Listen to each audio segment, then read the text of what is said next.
The judge is staring at me like I've lost my mind. My sister Jennifer is gripping her husband's arm so tight her knuckles have gone white.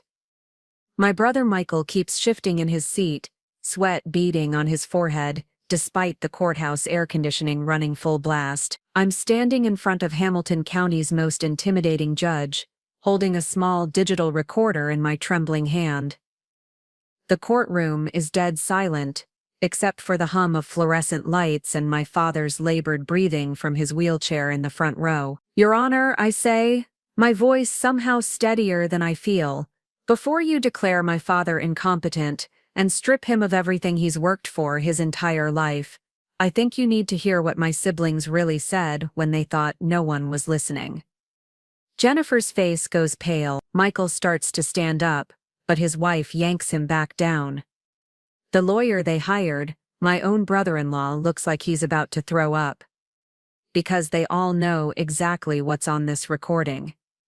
And they know it's about to destroy everything they've spent 6 months planning. Before we jump back in, tell us where you're tuning from, and if this story touches you, make sure you're subscribed, because tomorrow I've saved something extra special for you. My name is Sarah Mitchell, and 3 hours ago I was sitting in this same courtroom, listening to my own family lie to a judge about my father's mental capacity. 3 hours ago I watched my sister Jennifer tell the court that our dad couldn't remember her name, couldn't manage his medications, and needed to be placed in full-time memory care for his own safety. 3 hours ago, I sat there while my brother Michael testified that Dad had burned dinner so many times, the smoke alarm was like a dinner bell, that he'd gotten lost driving to the grocery store he'd shopped at for 30 years, and that he'd called him at 2 in the morning, asking where Mom was, even though she'd been dead for 3 years. The worst part wasn't the lies themselves. The worst part was watching Dad's face as his own children painted him as a confused, helpless old man who needed to be locked away. His shoulders sagged lower with every word. His hands, those same hands that had built our childhood treehouse and taught me to change a tire, trembled in his lap. I'm 32 years old. I work as a medical office manager at Springfield General Hospital, which means I know exactly what real dementia looks like. I've seen patients who truly can't care for themselves, whose families are making genuinely heartbreaking decisions about their safety. My father isn't one of them. Yes, Dad has early-stage dementia. Elena Rodriguez diagnosed him 18 months ago, and we've been managing it together ever since. He takes his medications in a pill organizer I refill every Sunday. He writes himself notes and keeps a detailed calendar. He still drives during the day to familiar places. He lives independently in the house on Maple Street where he raised 3 kids and cared for our mother through her final battle with cancer. But Jennifer and Michael weren't in that courtroom because they were worried about Dad's safety. They were there because our family home is worth $400,000, and Dad has another $200,000 in retirement savings that they want to get their hands on. The memory care facility they're pushing costs $8,000 a month. Simple math tells you what happens to that inheritance if Dad lives there for 5 or 10 years. I've been Dad's primary caregiver since Mom died. I have power of attorney because he chose to give it to me, not because I manipulated him or because he wasn't capable of making the decision. Every Sunday I meal prep for the week and stock his freezer. Every Wednesday, Grace Murphy, a home health aide, comes to help with cleaning and make sure he's taking his medications properly. Rodriguez sees him monthly and has consistently reported that he's stable and managing well with support. But as I listened to Jennifer's lawyer husband Patrick weave a narrative about Dad being a danger to himself and others, I realized that none of these facts matter. They had come prepared with their own medical expert, Dr. Harrison Webb, a neurologist who had spent exactly 45 minutes with Dad and somehow concluded he needed immediate placement in memory care. They had a social worker, Amanda Foster, who had visited once and written a report full of concerns about his living situation. The judge, Catherine Morrison, was taking notes as Patrick laid out their case. Dad needed to be declared incompetent. His assets needed to be managed by a court-appointed guardian. For his own protection, of course, for his own good. That's when I stood up. Your Honor, I have evidence that will completely change your understanding of this case. Patrick jumped to his feet. Objection.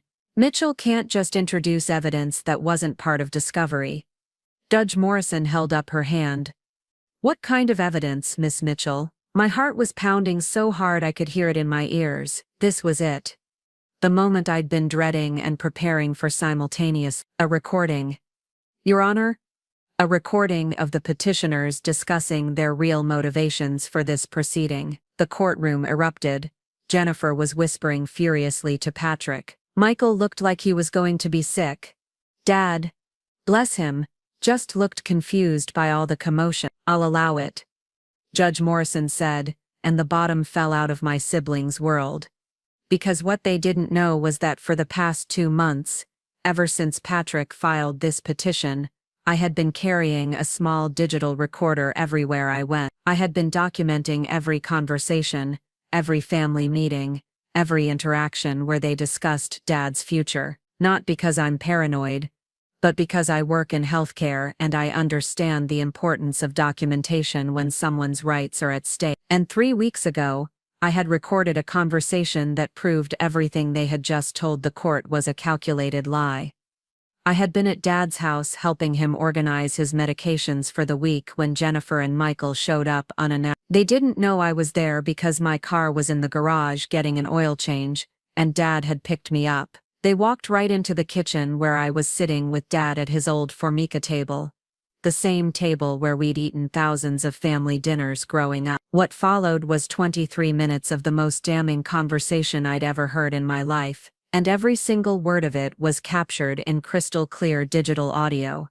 Standing in that courtroom, holding that recorder, I looked at my siblings one more time. Jennifer had that pinched expression she'd worn since high school whenever she got caught doing something she shouldn't. Michael was staring at his hands, unable to meet my eye. Patrick was frantically shuffling through papers like he could find some legal loophole to stop what was about to happen. Play the recording, Judge Morrison instructed. I pressed play, and my father's voice filled the courtroom.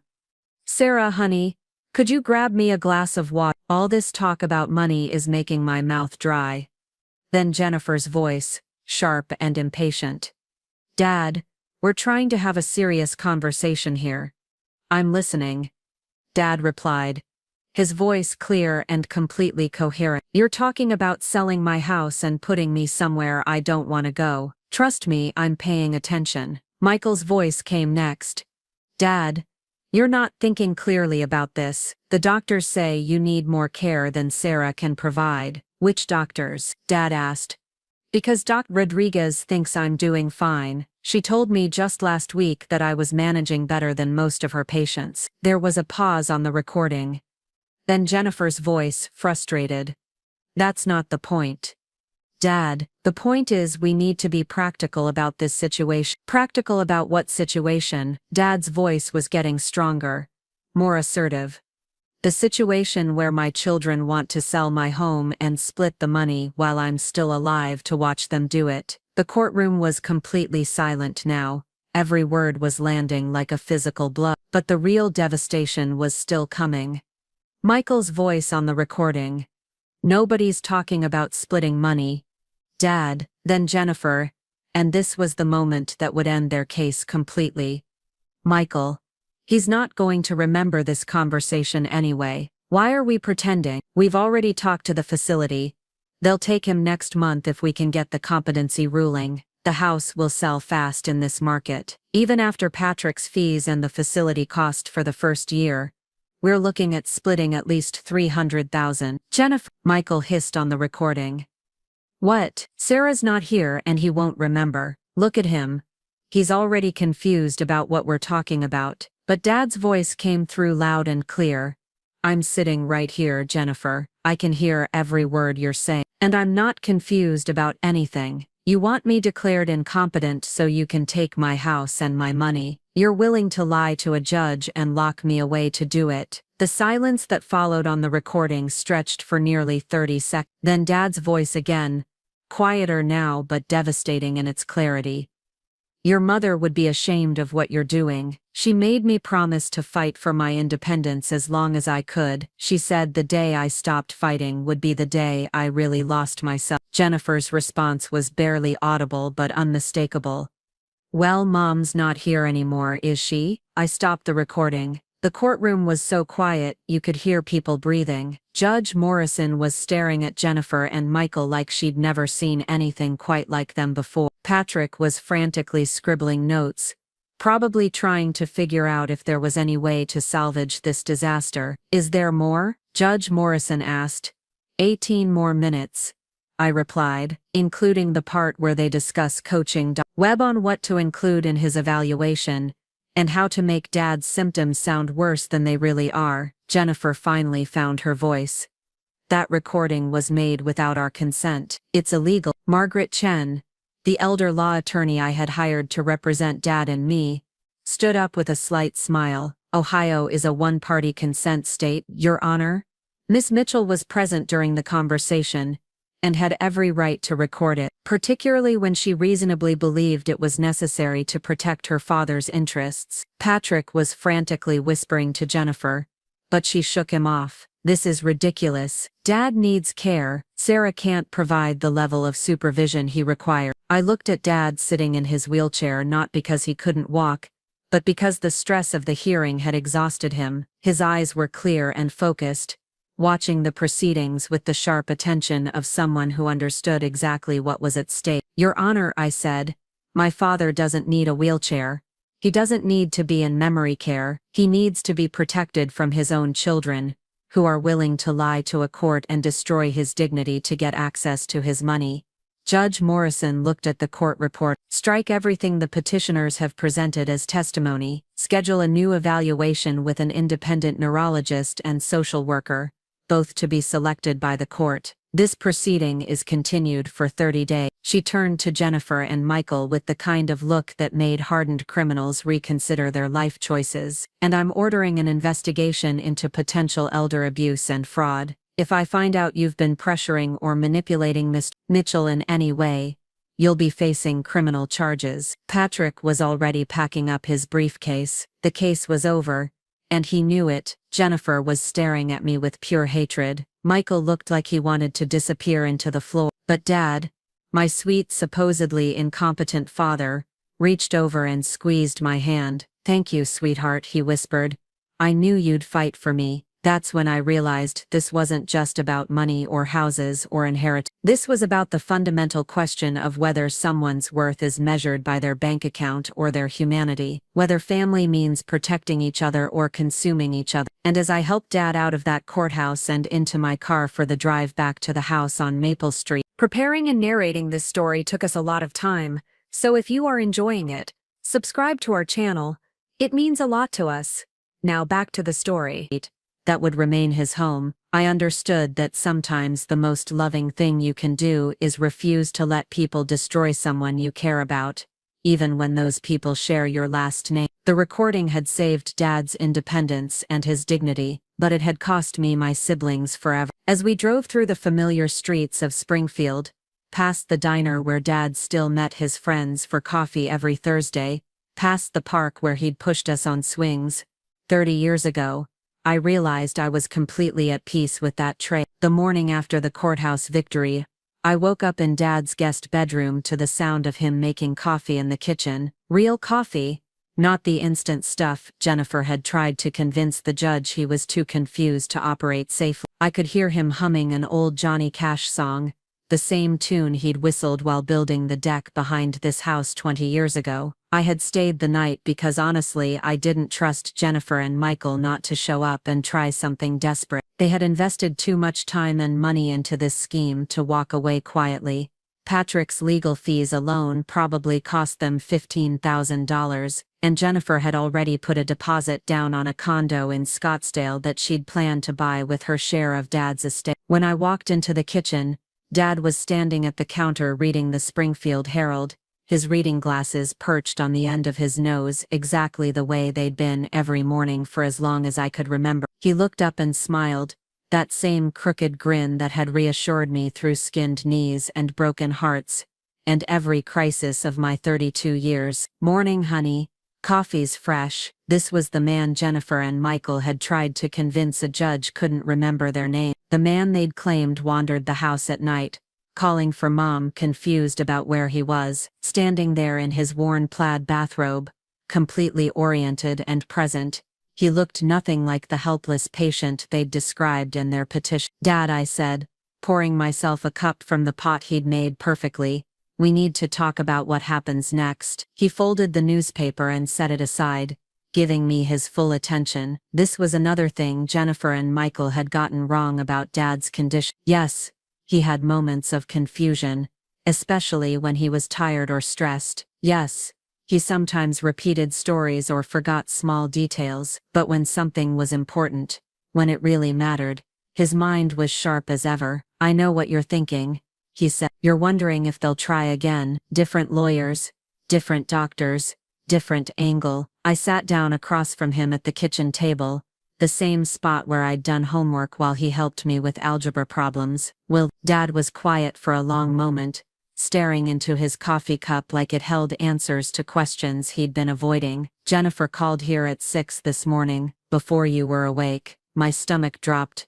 "What did she say?" "She said the recording was taken out of context, that she was just upset and said things she didn't mean. She wants to come over this afternoon to clear the air and talk about a compromise." I felt that familiar surge of protective anger that had been driving my decisions for months now. Jennifer wasn't. She was regrouping, probably with Patrick's help, trying to find another way to get what she wanted. The courthouse humiliation had been a setback, not a defeat. "Dad, please tell me you told her no." He looked at me with those steady brown eyes that had seen me through every important moment of my life. "I told her that any conversation about my future goes through you now, that I was making you my official advocate for all medical and legal decisions, and that if she wanted to discuss anything, she could call your lawyer." That's when I realized Dad wasn't just the victim in this situation. He was actively choosing to protect himself, making strategic decisions about how to handle his own children's betrayal. The narrative Jennifer and Michael had tried to sell,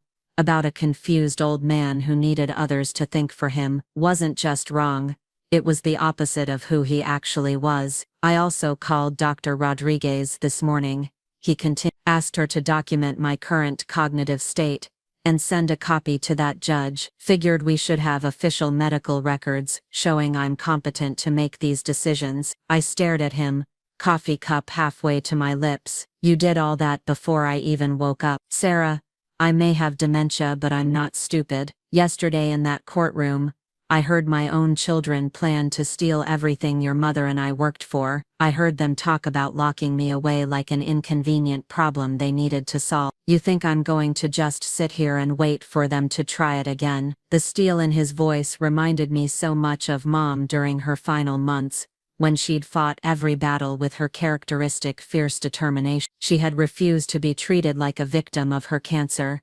insisting on making her own decisions about treatment right up until the end. Dad had learned from watching her that dignity wasn't something you could preserve by being passive. "What do you want to do?" I asked. Dad leaned back in his chair, and I could see him organizing his thoughts the way he used to when he was managing production schedules at the GM plant. "First, I want to change my will, make sure everything goes directly to you, with specific language, that Jennifer and Michael are excluded for attempting to manipulate the legal system. Second, I want to set up a trust that protects the house and my savings from any future attempts at guardianship. Third, I want to document everything that's happened, so if they try this again there's a clear pattern of financial abuse." I felt something shift inside my chest, a loosening of tension I hadn't even realized I'd been carrying. For months I'd been carrying the entire burden of protecting Dad, while trying to preserve family relationships that were probably already destroyed. I'd been hoping that if I just managed everything carefully enough,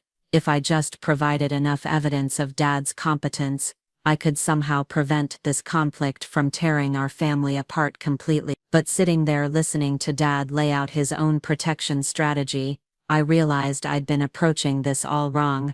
I'd been trying to save a family that no longer existed. The people who would try to strip their father of his dignity and independence for money weren't family in any meaningful sense. They were adversaries who happened to share our DNA. "There's something else," Dad said quietly. "Something I probably should have told you months ago when this all started." I set down my coffee cup and waited. "Your mother knew this was coming, not the specifics, but she knew Jennifer and Michael would come after the inheritance. The last month before she died, she kept talking about how they'd changed, how they only called when they needed something. She made me promise to fight them if they tried to take advantage after she was gone." Dad's voice cracked slightly, and I saw him wipe his eyes with the back of his hand. "She said you were the only one who took care of people without expecting something in return. Said you were the only one who really understood what family meant." The weight of that revelation settled over me like a blanket. Mom had seen this coming. She had prepared Dad for the possibility that his other children would become his adversaries. All these months I'd been questioning whether I was overreacting, whether I was being unfair to Jennifer and Michael by assuming the worst about their motive. But Mom had reached the same conclusion before her death. "Why didn't you tell me this sooner?"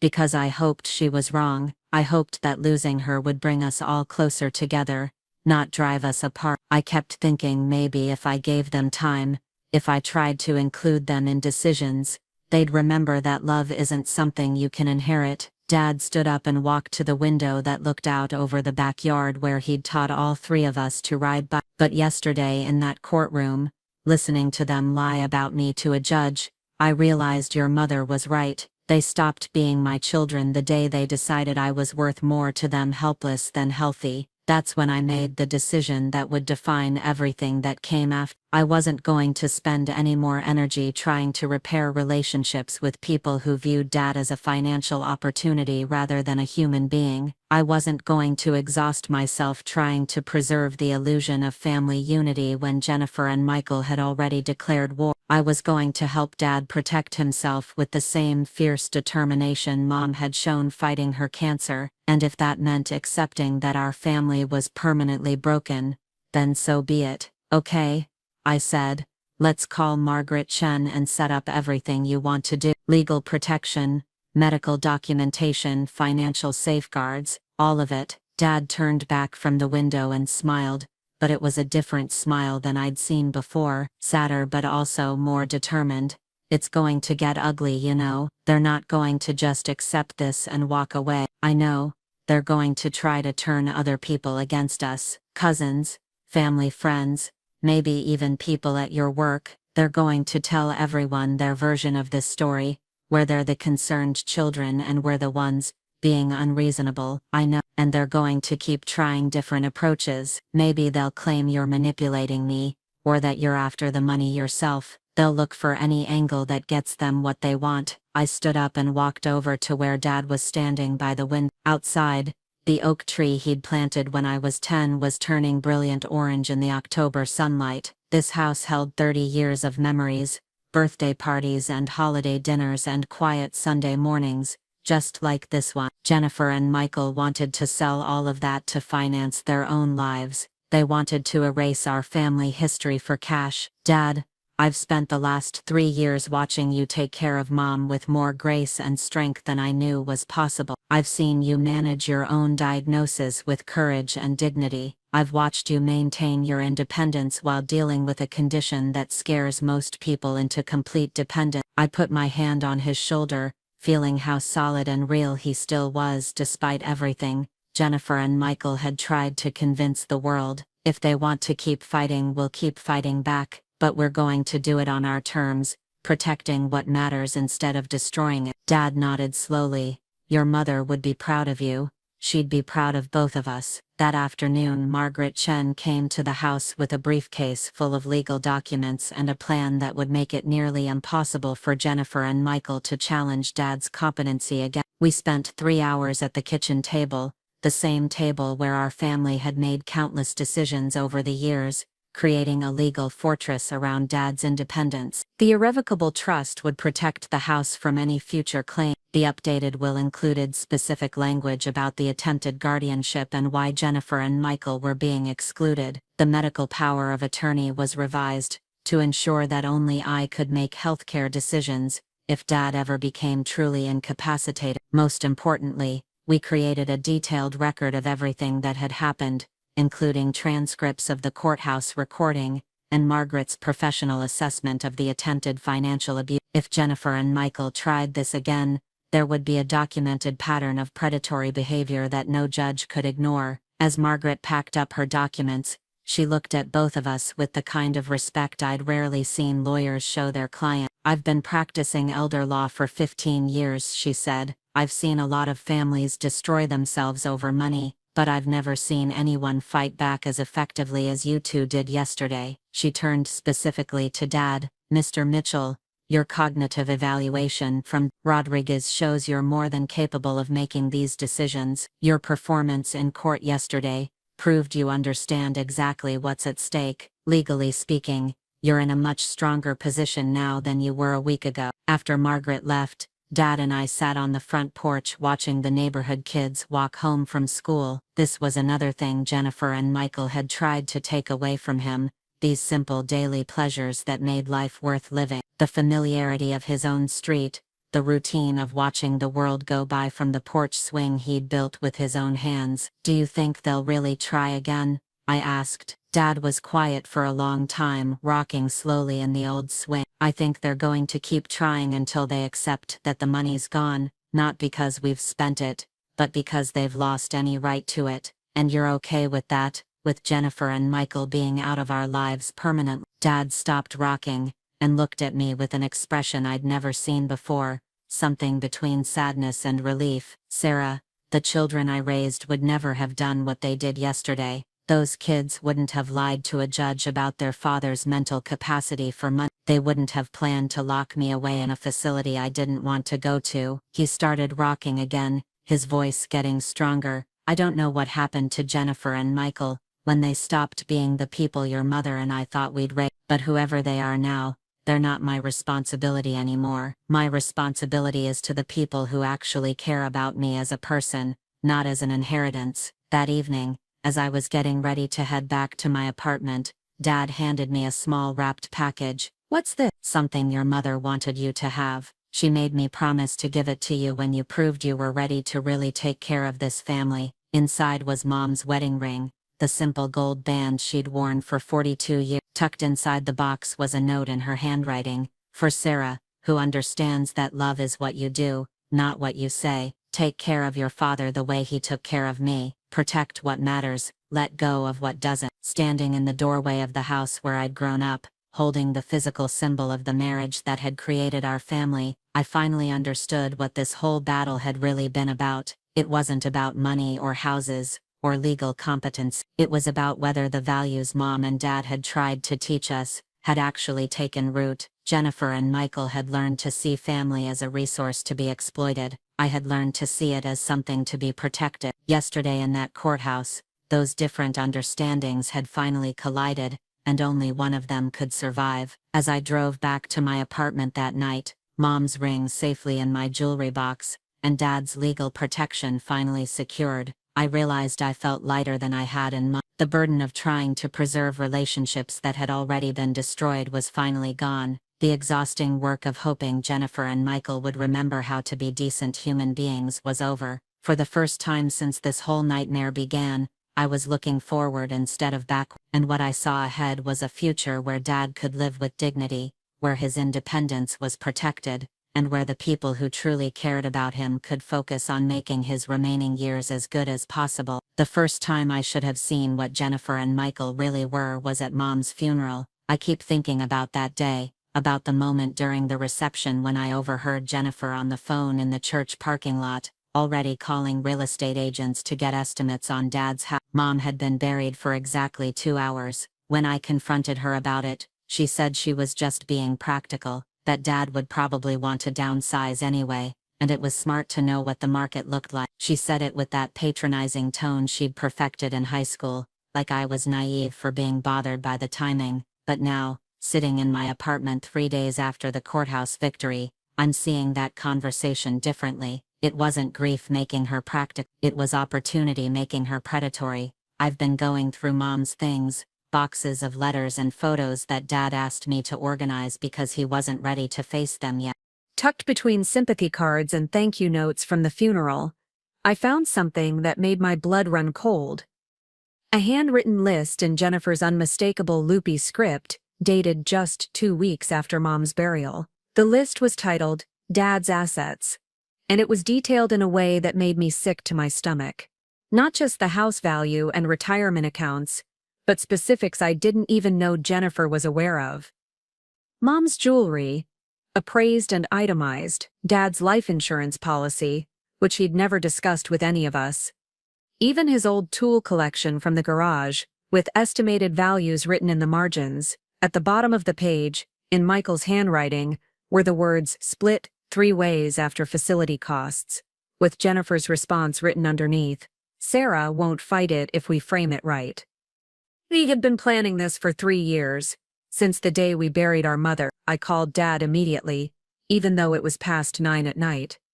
He answered on the first ring, alert and oriented despite what Jennifer and Michael had tried to convince a judge about his evening confusion. Dad, I found something in Mom's papers. Something you need to see. 20 minutes later, he was sitting in my living room, holding Jennifer's asset list with shaking hands. Not the tremor of dementia, but the shaking of betrayal and fury. They went through our financial papers, he said quietly. While we were planning the funeral, they were in my house going through my desk. The violations just kept stacking up. I remembered now how eager Jennifer had been to help with funeral arrangements, how she'd insisted on staying at the house that week to be close to family, how Michael had offered to organize Dad's home office, said he wanted to help get the paperwork sorted out so Dad wouldn't have to deal with it while grieving. They hadn't been helping. They'd been conducting surveillance. Dad, I showed him Michael's phone number written at the bottom of the page, with a note that said Dr. Webb, recommended by Tom Fisher at Riverside. Tom Fisher was the administrator at Riverside Memory Care, the expensive facility they'd been pushing. The same Dr. Webb, who had spent 45 minutes with Dad and concluded he needed immediate placement, was recommended by the facility that stood to profit from housing him. They had the whole thing planned, Dad said, and his voice had gone flat in a way that scared me. The doctor, the facility, the timeline, they were just waiting for the right moment to make their move. I sat down next to him on my couch, looking at the evidence of a conspiracy that had been months in the making.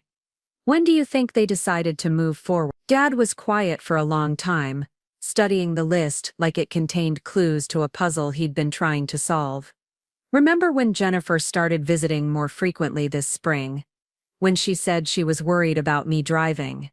I remember Jennifer had started showing up unannounced, always with some concern about Dad's safety or well-being. She'd suggested he stop driving at night. She'd worried about him managing his medications. She'd even bought him a medical alert bracelet that he'd never asked for. She was building a case, I realized, documenting things she could use later to prove you were declining. And Michael started calling more often, asking about my finances. Said he wanted to help me organize my investments, make sure everything was set up properly for retirement. I thought he was finally growing up, taking an interest in being responsible. The pattern was becoming clear now, and it was so much worse than I'd originally understood. This wasn't a panicked response to Dad's diagnosis or a misguided attempt to help. This was a calculated long-term strategy to separate him from his assets, while making it look like loving concern. Dad, do you remember when Jennifer suggested you get a second opinion about your dementia? When she said Dr. Rodriguez might be missing things? That's when she arranged for me to see Dr. Webb, said she'd done research and found someone who specialized in early-stage dementia. Dad's jaw was clenched so tight I could see the muscles working. She drove me to that appointment herself, sat in the waiting room the whole time. I felt sick thinking about it. Jennifer had taken Dad to see a doctor she'd specifically chosen because she knew he would support her agenda. She'd probably briefed Dr. Webb ahead of time about what conclusions she needed him to reach. The man had spent less than an hour with Dad, but somehow felt confident recommending immediate memory care placement. What did you tell Dr. Webb during that appointment? Dad closed his eyes trying to remember. He asked a lot of questions about my daily routine, about whether I ever got confused or lost. I was honest about the diagnosis, about the moments when my memory isn't clear. But I also told him about all the things I still do independently, about how well I'm managing with your help and Grace's support. And he didn't seem interested in any of that. He kept asking about incidents where I'd made mistakes or forgotten things. When I told him about the time I put salt in my coffee instead of sugar, he wrote it down like it was significant. When I mentioned that I'd gotten turned around driving to the new grocery store, he acted like it was evidence of major impairment. Webb had cherry-picked Dad's moments of confusion while ignoring all evidence of his continued competence. He'd taken normal age-related mistakes and reframed them as signs of severe cognitive decline. And he'd done it because Jennifer had specifically sought out a doctor who would support her predetermined conclusion. The manipulation went even deeper than I'd realized. I found more evidence in Mom's papers over the next few days. Credit card statements showing that Jennifer had been researching memory care facilities for months before Dad's appointment with Dr. Webb. Printed emails between Jennifer and Michael discussing timing and presentation and how to make sure their concerns looked legitimate to outside observers. Most damning of all was a draft letter Jennifer had written but never sent, addressed to Adult Protective Services. In it, she expressed concern about Dad's ability to live safely alone and suggested that his youngest daughter might not be providing adequate oversight. The letter was dated 6 weeks before they filed the competency petition. Jennifer had been preparing to destroy my reputation as Dad's caregiver if their first strategy didn't work. If the court hadn't granted guardianship, she was ready to accuse me of neglect and have the state investigate our family situation. Reading that letter, I finally understood the full scope of what we'd been up against. This wasn't just about money, it was about control, about Jennifer's fundamental belief that she knew better than Dad what was good for him. She was willing to destroy his independence, my reputation, and our entire family to get her way. But there was something else in Mom's papers that changed my understanding of this situation completely. A sealed envelope with my name on it, hidden inside Mom's recipe box where she knew I'd eventually find it. The letter inside was dated 3 months before Mom died, written in her careful script despite the cancer medications that made her hands shake. My dearest Sarah, if you're reading this, then the worst has probably happened. Jennifer and Michael have tried to take your father's independence away from him. I've been watching them change over the past few years, watching them see us as burdens instead of people they love. I've tried to talk to them, tried to remind them what family really means, but I don't think they're listening anymore. The letter went on for 3 pages, detailing conversations Mom had overheard between Jennifer and Michael, observations about their increasing focus on money and inheritance, and her growing fear that they would try to manipulate Dad after her death. Your father is stronger than they think, but he's going to need someone to fight for him, someone who understands that dignity matters more than safety, that independence is worth some risk. I know that person is you, Sarah. I've watched you take care of people your whole life without expecting anything in return. I've seen you put family before personal gain over and over again. The final paragraph made me cry so hard I had to put the letter down for several minutes. Don't let them convince you that love means control. Don't let them make you feel guilty for protecting your father's right to make his own choices. They'll say they're doing this out of concern, but you'll know better. They're doing it because they've forgotten that some things matter more than money. Take care of him the way he took care of me. Fight for him the way he would fight for you. And remember that sometimes the most loving thing you can do is refuse to let someone be destroyed by their own family. Mom had seen all of this coming. She had understood Jennifer and Michael's motivations better than I had. She had prepared me for this battle even while fighting her own. When I called Dad to read him Mom's letter, he was quiet for a long time after I finished. Then he said, "She always was smarter than the rest of us about people." I kept hoping she was wrong about Jennifer and Michael, but I guess mothers know their children better than fathers do. What do you want to do with all this information? I want to give it to Margaret. I want it all documented and filed with the court. If they try this again, I want there to be no question about how long they've been planning it and what their real motivations are. The next morning, I drove to Dad's house with a box full of evidence that told the complete story of Jennifer and Michael's conspiracy: asset lists, facility research, doctor recommendations, draft letters to authority. 3 years of methodical planning to strip their father of his independence and dignity. Dad was waiting for me in the kitchen with coffee and a grim expression. "I've been thinking all night about what your mother's letter said, about how they've forgotten that some things matter more than money. And I think the problem is that they never really learned it in the first place. Your mother and we thought we were teaching them about family loyalty and taking care of each other. But what they learned was that family is a resource you can exploit when you need something." Dad poured himself more coffee, his hands steady despite everything we'd discovered. "Jennifer learned that if she cried hard enough, she could get what she wanted. Michael learned that if he promised to do better, we'd bail him out of whatever mess he'd made. We thought we were being loving parents,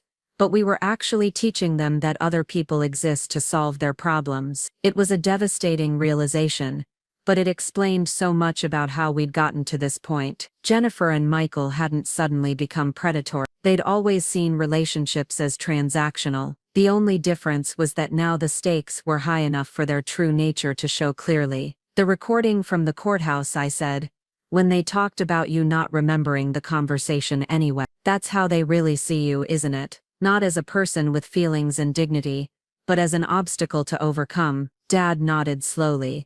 "And that's how they see you too. Not as their sister who's been taking care of me, but as competition for my asset." We spent that afternoon organizing all the evidence for Margaret Chen, creating a timeline that showed the progression from Mom's death to the attempted guardianship. What emerged was a clear picture of systematic predatory behavior disguised as family concern. But more than that, it showed two completely different understandings of what family meant. Jennifer and Michael saw family as a hierarchy, where they had the right to make decisions about other people's lives. Dad and I saw family as a partnership where love meant protecting each other's autonomy and dignity. Those two visions were fundamentally incompatible. There was no compromise possible between them. Either Dad would retain the right to make his own choices about his life, or Jennifer and Michael would take that right away from him for their own benefit. The battle lines were drawn not just around money or legal competency, but around the basic question of whether other people had the right to control your life if they could claim it was for your own good. And as I looked at 3 years' worth of evidence showing how Jennifer and Michael had systematically worked to undermine Dad's independence,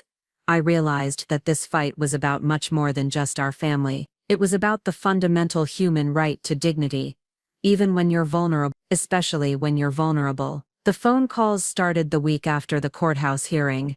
Not to Dad's number, which I'd changed immediately, and not to mine, which they'd blocked anyway. They called Dr. Rodriguez's office, claiming to be concerned about Dad's medical care. They called Grace Murphy, the home health aide, suggesting that she wasn't providing adequate supervision. They even called my supervisor at Springfield General Hospital, expressing worry about my emotional state and whether family stress was affecting my work performance. Jennifer and Michael had moved from direct confrontation to a campaign of systematic harassment designed to undermine every support system Dad and I had built. They were trying to isolate us, make us look unstable, and create enough chaos that some authority figure would step in and give them what they hadn't been able to get through the courts. The worst part was how calculated it all was. They weren't calling from their own phones, which would have left a clear trail of harassment. They were using different numbers, probably burner phones, or calling from friends' houses. They were being careful to sound concerned rather than angry,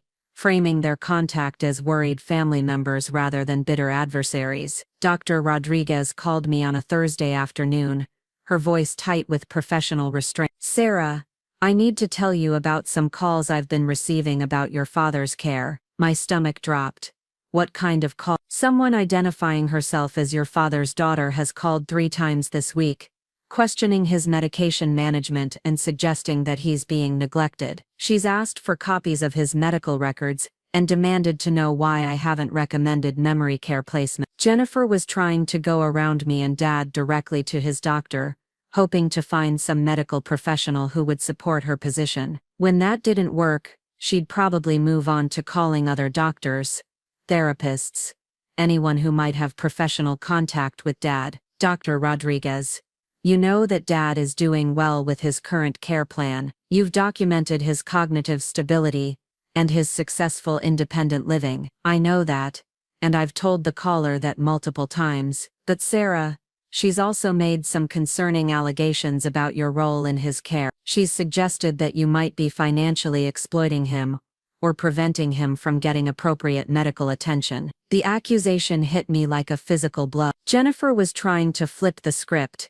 making me the villain in a story where she was the concerned daughter fighting to protect her vulnerable father. It was exactly what Mom's letter had warned me about. What did you tell her? I told her that I couldn't discuss patient information with someone who wasn't authorized, and that any concerns about Mr. Mitchell's care should be addressed through proper legal channels. But Sarah, if these calls continue, I may have to file a report with Adult Protective Services. Not because I believe the allegations, but because I'm required to investigate any claims of elder abuse. That was exactly what Jennifer was counting on. She didn't need to prove that I was exploiting Dad. She just needed to create enough doubt and confusion that someone would start an investigation. Even if I was eventually cleared, the process would be traumatic for Dad and disruptive to his care. I called Margaret Chen immediately after hanging up with Dr. Rodriguez. Margaret listened to my explanation with the grim patience of someone who'd seen this pattern before. This is escalation behavior, she said. When people can't get what they want through legal means, they often resort to harassment and reputation damage. The goal is to make your life so difficult that you'll give up fighting.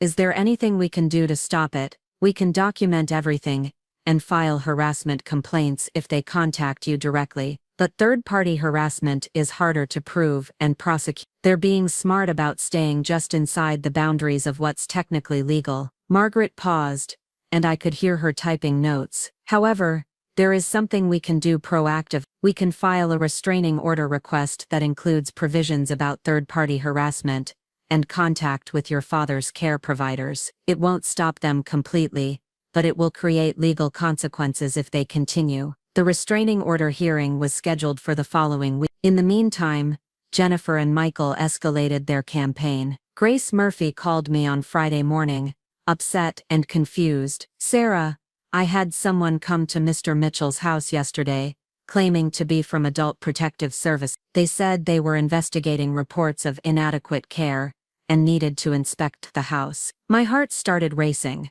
What did you do? I called the number on their card, and it went to a disconnected voicemail. Then I called APS directly, and they said they had no record of any investigation or home visit. Whoever it was, they weren't from APS. Someone, probably hired by Jennifer and Michael, had impersonated a social worker to try to get access to Dad's house. If they'd succeeded, they could have taken photos or made claims about dangerous living conditions. They could have tried to interview Dad when he was alone, and possibly confused, hoping to get statements they could use against us later. Is Dad okay? Did he talk to these people? He wasn't home when they came. He was at his Thursday coffee meeting with his friends from the plant. But Sarah, they knew his schedule. They knew he'd be gone. Jennifer and Michael were surveilling Dad's house, watching his routines, looking for opportunities to catch him alone or vulnerable. The violation felt overwhelming, the idea that his own children were stalking him like predators waiting for the right moment to strike. I drove to Dad's house immediately, finding him in his workshop in the garage, completely unaware of what had happened while he was having coffee with his retired coworkers. He was organizing his tool collection, something he did when he needed to feel in control of his environment. Dad, we need to talk about security. I explained about the fake APS visit, about the ongoing harassment calls, about Jennifer and Michael's systematic campaign to destabilize his support system. Dad listened with growing anger, his jaw getting tighter with each detail. They hired someone to impersonate a social worker. That's what it looks like. Grace scared them off by asking for identification and calling to verify. But if you'd been here alone, Dad set down the wrench he'd been holding, and looked at me with an expression I'd never seen before. Not just anger, but something deeper and more dangerous. They're trying to terrorize an old man with dementia. They think they can frighten me into submission. Dad, I think we should consider having someone stay here with you, at least until we get the restraining order in place. No, his voice was firm, absolute. I'm not going to let my own children turn me into a prisoner in my own house, but we are going to fight back. Dad walked to a filing cabinet in the corner of the garage, and pulled out a folder I'd never seen before. Inside were detailed notes in his careful handwriting, documenting every strange phone call, every unexpected visitor, every attempt someone had made to contact him about his medical care or living situation. "I've been keeping track," he said. "Every time someone called claiming to be worried about me, every time Jennifer or Michael showed up with a new concern about my safety. I may have dementia, but I'm not stupid." I could see the pattern. The notes went back 6 months, long before the competency hearing. Jennifer and Michael had been probing Dad's defenses for months, testing different approaches, seeing how he responded to various forms of pressure and manipulation. "Dad, why didn't you tell me about all this?" "Because I wanted to be I wanted to have evidence before I accused my own children of what I suspected they were doing." He closed the folder and looked at me steadily. "But after yesterday, after they sent strangers to impersonate social workers, I'm sure." We spent that evening going through Dad's notes and cross-referencing them with the evidence I'd found in Mom's papers. What emerged was a timeline showing 18 months of systematic harassment and manipulation that had been building toward the competency hearing like pieces of a deliberately constructed trap. The fake APS visit was just the beginning. Over the next 3 days, Jennifer and Michael's desperation became increasingly reckless. Grace Murphy called again on Sunday morning, this time because someone had left threatening flyers in Dad's mailbox. Not threats against his physical safety, but warnings about the dangers of elder abuse and the importance of reporting suspected neglect to authorities. The flyers were professionally printed, designed to look like legitimate public service announcements, but the timing was too convenient, appearing just days after someone had impersonated a social worker. Jennifer and Michael were trying to plant seeds of doubt in the neighborhood, hoping that Dad's neighbors would start questioning whether he was safe in his own home. Miss Patterson from next door brought one of the flyers to Dad's house that afternoon, her face creased with concern. "Bob, I found this in my mailbox this morning. Is everything okay with you and Sarah?" Dad took the flyer and read it carefully, his expression growing darker with each paragraph. The document talked about warning signs of financial exploitation, isolation from family members, and sudden changes in an elderly person's legal documents. It was basically a checklist of everything Jennifer and Michael could claim I was doing to Dad. "Miss Patterson," Dad said, his voice carefully controlled, "did everyone on the street get one of these?" "I think so. Mrs. Kim across the street mentioned getting one too." "Bob, is someone bothering you? Because if you need help." Dad smiled at her, the same reassuring smile he'd used with worried neighbors for 30 years. "Sarah and I are dealing with some family difficulties, but I'm perfectly safe and well cared for. If anyone comes around asking questions about my welfare, please feel free to tell them that I'm exactly where I want to be." After Mrs. Patterson left, Dad sat down heavily at his kitchen table and stared at the flyer. "They're trying to turn my own neighbors against people I've lived next to for decades." The violation of that felt almost worse than the courthouse lies. Jennifer and Michael weren't content to attack us directly. They were poisoning Dad's relationships with people who had been his friends and neighbors for most of his adult life. They were trying to make him feel isolated and suspect in his own community. But Dad's notes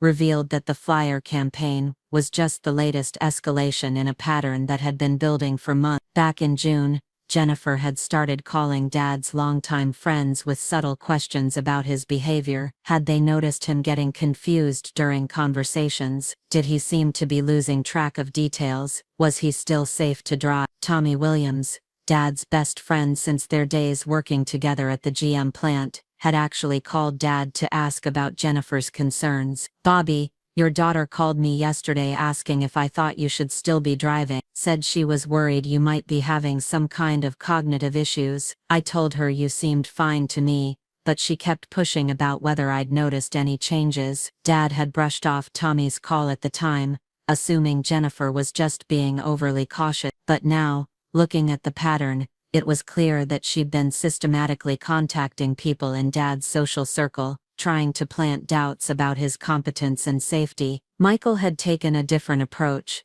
focusing on Dad's financial relationship. He'd called Dad's bank, claiming to be concerned about potential fraud or exploitation. He'd contacted Dad's insurance agent asking about policy details, and whether Dad seemed confused during their recent meeting. He'd even reached out to the guy who did Dad's taxes, expressing worry about Dad's ability to understand his financial situation. Each contact had been framed as loving concern from a devoted son. Michael had probably sounded completely reasonable, maybe even admirable for being so attentive to his aging father's well-being, but the cumulative effect was to create a network of people who had been primed to see Dad as potentially vulnerable and incompetent. The most insidious part was how they'd used Dad's diagnosis against him. Early-stage dementia was easy to misunderstand, easy to exaggerate. People who didn't spend time with Dad regularly might hear dementia diagnosis and assume he was much more impaired than he actually was. Jennifer and Michael had been counting on that ignorance to build their case. Margaret Chen reviewed Dad's documentation with the grim thoroughness of someone building a legal strategy. "This is textbook predatory behavior," she said. "They've been laying groundwork for months, creating a narrative about your father's incompetence, while simultaneously positioning themselves as concerned family members." We were sitting in Margaret's office on a gray Monday morning, the fluorescent lights humming overhead like angry insects. Outside the window, I could see people walking to work, going about their normal lives while our family civil war escalated towards something that felt increasingly dangerous. "The fake APS visit crossed a line," Margaret continued. "Impersonating government officials is a federal crime, and the harassment campaign against your father's care providers could constitute elder abuse under Ohio law. Can we prove they're behind all of this?" Margaret spread Dad's notes across her desk like evidence in a murder case. "Not directly. They've been careful to use intermediaries and maintain plausible deniability, but the pattern is clear enough that a judge will recognize what's happening." She picked up one of the threatening flyers and examined it closely. "These are interesting. Professional printing, expensive paper stock. Whoever made these spent real money on them. That suggests this isn't just angry family members acting impulsively. This is organized, planned harassment." The restraining order hearing was scheduled for Wednesday. Margaret was confident we could get protection for Dad and restrictions on Jennifer and Michael's ability to contact his care providers, but she warned me that restraining orders were only as effective as people's willingness to follow them. If they're desperate enough to impersonate social workers, they might be desperate enough to violate a court order. You need to be prepared for this to get worse before it gets better. Tuesday night, I stayed at Dad's house again, unwilling to leave him alone while Jennifer and Michael's harassment campaign intensified. We'd installed new locks and a security system, but the real threat wasn't physical. It was the steady psychological pressure of being under constant surveillance by your own family. Dad was sitting at his kitchen table working on a crossword puzzle,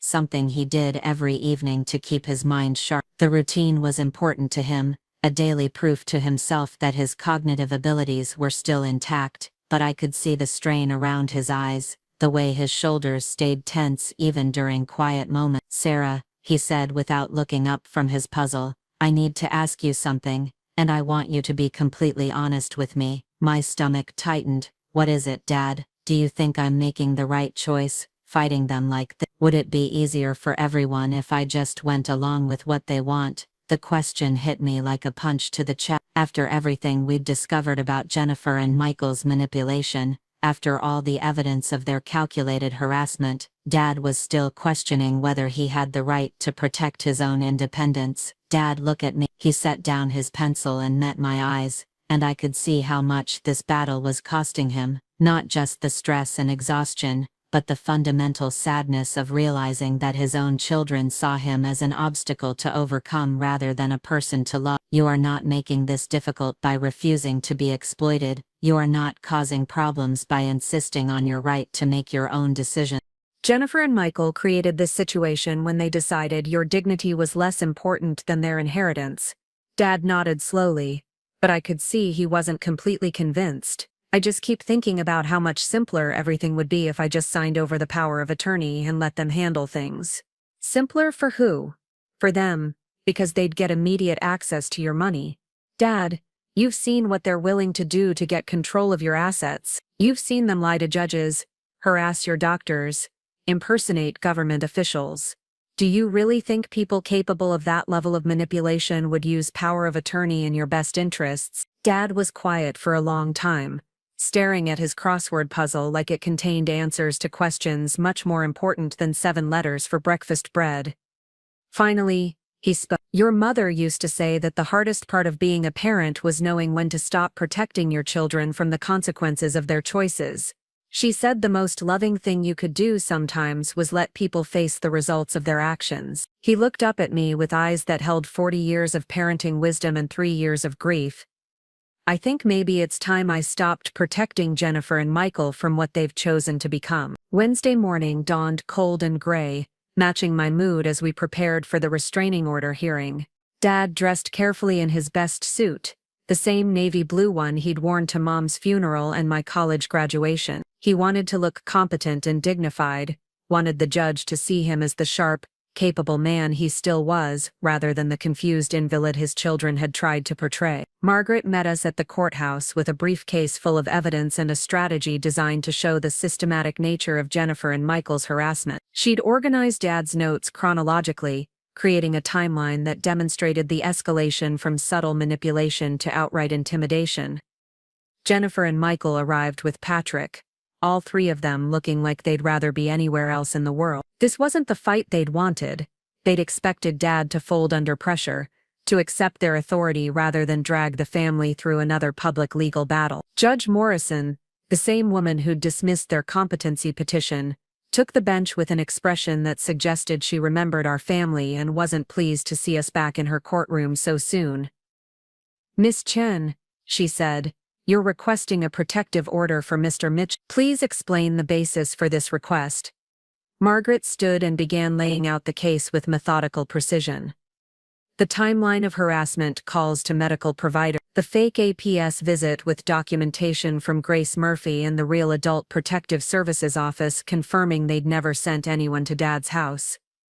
The threatening flyers distributed throughout Dad's neighborhood. Your Honor, this is a clear pattern of escalating harassment, designed to intimidate an elderly man into surrendering his independence. The respondents have shown they're willing to impersonate government officials and spread false information in their community to pressure Mr. Mitchell into compliance. Patrick tried to object, claiming the evidence was circumstantial and that his clients were simply concerned family members trying to ensure their father's welfare. But Judge Morrison cut him off. Ms. Coleman, I've already heard your client's version of their concern for Mr. Mitchell's welfare. Last week, I found it unconvincing. This week, I find it completely contradicted by their behavior since my ruling. She turned to address Jennifer and Michael direct. You attempted to have your father declared incompetent based on testimony that this court found to be deliberately misleading. When that failed, you launched a campaign of harassment against his care providers and community members. You sent someone to impersonate a social worker, which is a serious crime. Jennifer started to speak, but Judge Morrison held up her hand for silence. I'm granting the protective order. Mr. Mitchell, Ms. Mitchell, you are prohibited from contacting your father directly or indirectly. You may not contact his medical providers, his neighbors, or any other person involved in his care. You may not come within 500 feet of his residence or workplace. Any violation of this order will result in immediate arrest and prosecution. The gavel came down with a sound like breaking glass. Jennifer was crying, but they weren't tears of sadness. They were tears of frustrated rage, the tantrum of someone who'd been denied something they felt entitled to take. As we left the courthouse, Margaret walked us to our car with a satisfied expression. That should give you some breathing room. But Sarah, stay vigilant. Desperate people do desperate things. And they've invested too much in this scheme to walk away easily. She was right. The restraining order didn't end Jennifer and Michael's campaign. It just forced them to get more creative. 2 days later, I got a call at work from my supervisor, Karen Williams. Her voice was carefully neutral in a way that immediately put me on alert. Sarah, I need to speak with you in my office. We've received some concerning information about your family situation, and I need to understand what's going on. My heart sank as I walked to Karen's office. Whatever Jennifer and Michael had done now, they'd managed to bring it into my workplace, threatening the job I needed to support both myself and Dad's care. Karen closed the door behind me and gestured for me to sit down. On her desk was a manila envelope with my name typed on the front, the same block letters I'd seen on the threatening flyers. "Someone left this for you at the front desk this morning. No name, no return address." Given the restraining order situation you mentioned, I thought it was best to handle this carefully. Inside the envelope was a single sheet of paper with a typewritten message that made my blood run cold. "Your father's neighbors are asking questions about his safety. His friends are worried about changes in his behavior. His doctors are concerned about his care. How long before someone makes an official report? How long before an investigation finds what everyone already suspects? Some problems don't go away just because you get a restraining order. Some problems get worse when you fight too hard to hide them." There was no signature, no direct threat, nothing that could be traced back to Jennifer and Michael specifically, but the message was clear. They weren't done with us, they were just getting started. Karen read the letter with growing concern. "Sarah, I don't know what's going on with your family, but this feels like intimidation. Have you contacted the police? It's complicated," I said, which was the understatement of the century. "My siblings are trying to have my father declared incompetent, so they can access his inheritance. When that failed, they started this harassment campaign." Karen leaned back in her chair, processing this information. "Is that why someone called here asking about your emotional stability and work performance?" The room seemed to tilt slightly. "Someone called about me, last week. A woman claiming to be your sister, expressing concern about family stress affecting your job performance. She suggested that caregiving responsibilities might be overwhelming you and asked if we'd noticed any problems with your work quality. Jennifer had tried to sabotage my job. Not content with attacking Dad's support system, she'd targeted my income and professional reputation. If she could get me fired or force me to take leave for stress, it would eliminate my ability to help Dad maintain his independence. Karen, I need you to know that my work performance hasn't been affected by my family situation. I've been handling caregiving responsibilities for 3 years without any impact on my professional duties. I know that, Sarah.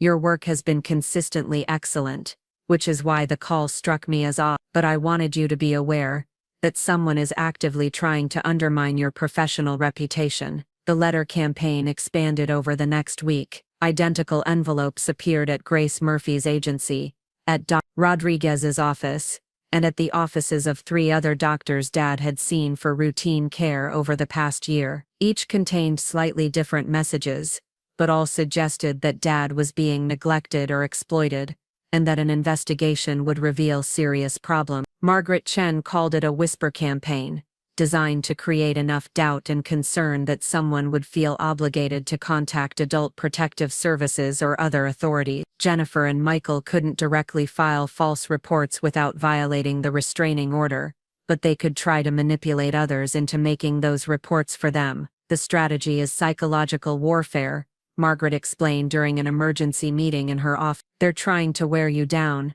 make you feel like you're under constant threat of investigation or legal action. The goal is to make fighting them feel more exhausting than giving in to their demands." The worst part was how effective the strategy was becoming. I found myself second-guessing every decision about Dad's care, wondering if normal family interactions could be twisted into evidence of neglect or exploitation. When Dad had a bad day, and seemed more confused than usual, I worried that someone might be watching, documenting, preparing to use his momentary disorientation against us. Grace Murphy called me on a Friday afternoon, her voice tight with frustration. "Sarah, I've had 3 different people call my supervisor this week, asking about Mr. Mitchell's care. They all claim to be concerned community members who've heard rumors about his situation." "What kind of rumors?"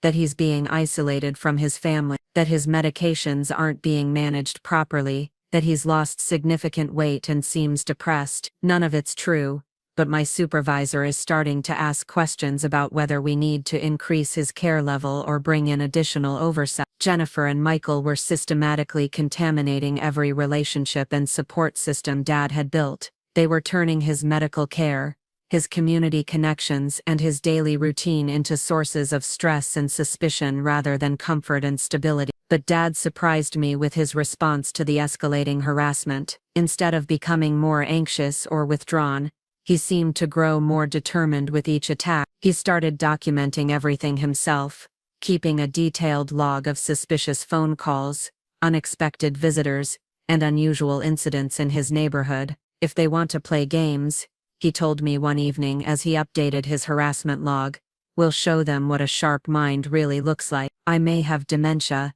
but I'm still smarter than they are. Dad had decided that the best defense against Jennifer and Michael's claims of incompetence was to demonstrate his mental acuity through meticulous record keep. Every entry in his log was dated, timed, and cross-referenced with other evidence. He'd turned their harassment campaign into an opportunity to prove exactly how competent and aware he still was. The turning point came 3 weeks after the restraining order hearing. Dad called me at work on a Wednesday afternoon, his voice excited in a way I hadn't heard since before Mom got sick. "Sarah, you need to come over here right away.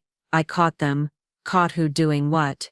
"Jennifer and Michael. They're watching the house right now from a car parked 2 blocks away. But more importantly, I figured out how they're getting their information about my schedule and activity." When I arrived at Dad's house 20 minutes later, he was sitting at his kitchen table with a satisfied expression and what looked like evidence spread out in front of him. It was the face he used to wear when he'd solved a particularly challenging problem at the plant, the look of someone who'd outmaneuvered an opponent through careful thinking and patience. "Remember how they seemed to know I'd be gone when the fake APS people came, and how they always seemed to call Grace right after she'd been here for visits?" I nodded, sitting down across from him at the table where we'd shared so many important conversations over the past few months. "I've been tracking patterns in their harassment, comparing it to my daily routine, and I figured out that they have someone inside my circle providing information." Dad showed me his harassment log, which had evolved into something that looked like a detective's case file. He'd color-coded different types of incidents and cross-referenced them with his weekly schedule. The pattern that emerged was undeniable. Every harassment incident occurred within 24 hours of Dad's regular activities. Doctor appointments were followed by calls questioning his medical care. Visits from Grace were followed by concerns about his home environment. Even his coffee meetings with friends were followed by renewed questions about his social isolation. "Dad, how are they getting this information?" He smiled, the expression of someone who'd been waiting for exactly this question. "That's what I figured out today."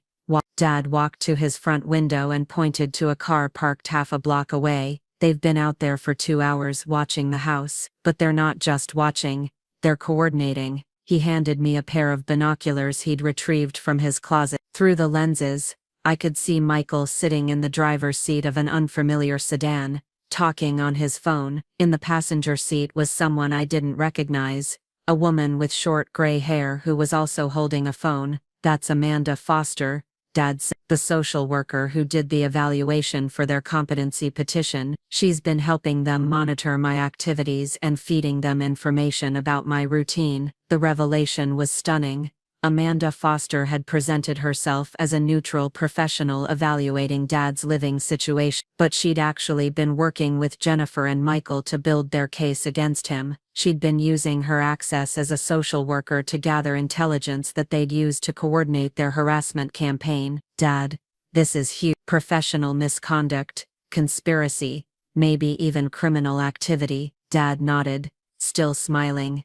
"And I have it all documented. Times, dates, license plate numbers, photographs of them conducting surveillance. 3 weeks of evidence showing they've been violating the restraining order and using a corrupt social worker to gather information." For the first time since this nightmare began, I felt like we were winning rather than just surviving. Jennifer and Michael had gotten sloppy in their desperation, and Dad had outmaneuvered them through patient observation and careful documentation. But as I looked through the binoculars at my brother sitting in that car, coordinating harassment against our father with a corrupt social worker, I realized that whatever hope I'd held for eventual family reconciliation was finally permanently dead. These weren't my siblings anymore. They were adversaries who would stop at nothing to get what they wanted, and Dad and I were going to have to be smarter, more determined, and more ruthless than they were if we wanted to protect what mattered most. The war was far from over, but for the first time I believed we could actually win it. The surveillance photos Dad had taken were crystal clear evidence of restraining order violations,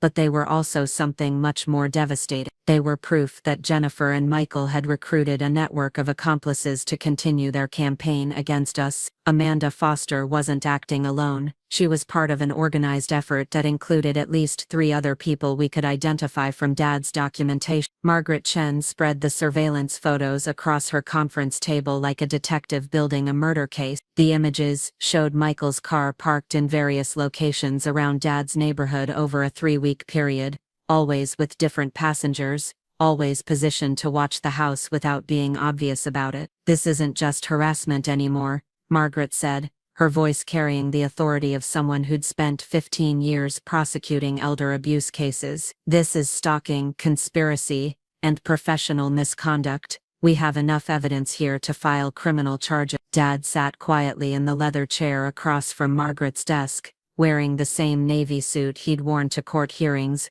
but somehow looking stronger and more determined than he had months ago. The battle with Jennifer and Michael had stripped away any illusions about family loyalty, but it had also revealed reserves of strength and clarity that his dementia diagnosis hadn't touched. "I want to press charges," Dad said, his voice steady and certain, "not just for the restraining order violations, but for everything: the impersonation, the harassment, the professional misconduct, all of it." Margaret nodded approvingly. "Mr. Mitchell, I think that's exactly the right approach. These people have shown they won't be deterred by civil remedies. They need to face criminal consequences for their behavior." The criminal complaint we filed that afternoon was 23 pages long and included charges of stalking, harassment, impersonation of government officials, conspiracy to commit fraud, and professional misconduct. Each charge was supported by meticulous documentation that Dad had compiled over months of careful observation. Amanda Foster was facing the most serious consequence. As a licensed social worker, her participation in Jennifer and Michael's scheme constituted professional misconduct that would likely cost her career, but more than that, her use of her professional credentials to gain access to Dad's personal information crossed into criminal territory. The arraignment was scheduled for the following week, but the real victory came 3 days later when Amanda Foster contacted Margaret Chen, requesting a meeting. She wanted to cooperate with our case in exchange for reduced charges. Margaret and I met with Amanda and her attorney at Margaret's office on a gray Thursday afternoon. Amanda looked nothing like the confident professional who had evaluated Dad's living situation months earlier.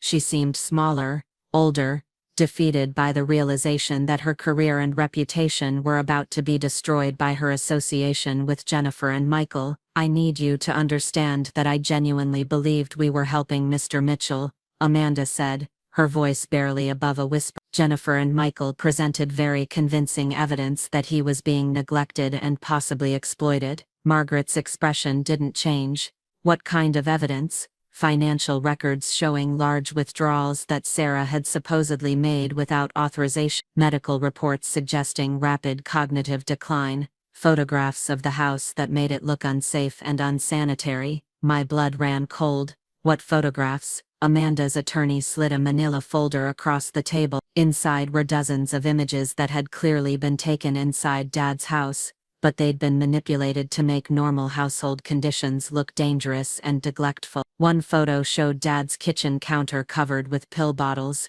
making it look like his medications weren't being managed properly, but I recognized the scene. It was from a Sunday when I'd been organizing his weekly pill dispenser, temporarily spreading all his medications across the counter while I sorted them into daily compartments. Another image showed Dad looking confused and disheveled, apparently struggling to operate his television remote, but the timestamp showed it was taken at 2 in the morning, probably during one of his occasional bouts of insomnia when anyone might look disoriented. The most damaging photo showed Dad's bathroom with towels on the floor and what appeared to be medication scattered around the sink, but I could see that the scene had been staged. The towels were placed too deliberately, and the medications were pills I knew Dad didn't take. "Where did Jennifer and Michael get these photographs?" Margaret asked, Amanda looked sick. Jennifer said she'd taken them during family visits when she was concerned about Bob's deteriorating condition. She said Sarah was hiding the extent of his decline,